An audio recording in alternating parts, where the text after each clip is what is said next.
Un bon moment.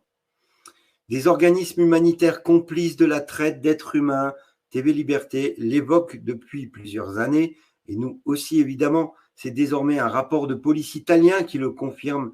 Voilà, c'est juste hallucinant. Je vais vous mettre la petite vidéo parce que c'est des dossiers auxquels on va parler de plus en plus. Pointions déjà du doigt la convergence entre les associations humanitaristes de gauche avec le banditisme organisé à des fins migratoires.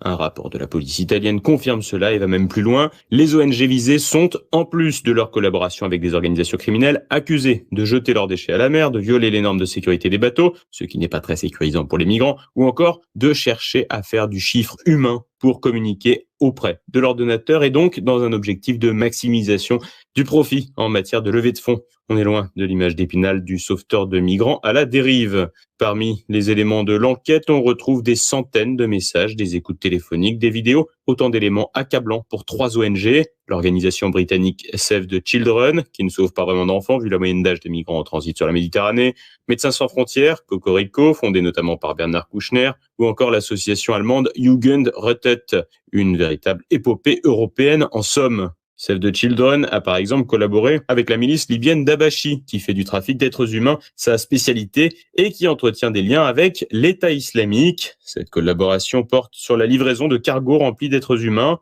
Tout le monde y trouve son compte, les passeurs encaissent via leur raquette des migrants et les associations via les institutions et les particuliers donateurs à qui on vend une belle histoire d'accueil. En concurrence sur le créneau de la misère, les associations se livrent ainsi un combat au plus faisant, un combat qui peut s'avérer mortel pour ceux-là même qu'elles affirment vouloir sauver. C'est tout un système de contournement des règles de secours mis en place par les autorités italiennes qui aurait ainsi vu le jour, avec un risque évident, outre l'appel d'air migratoire, de mise en danger de la vie d'autrui.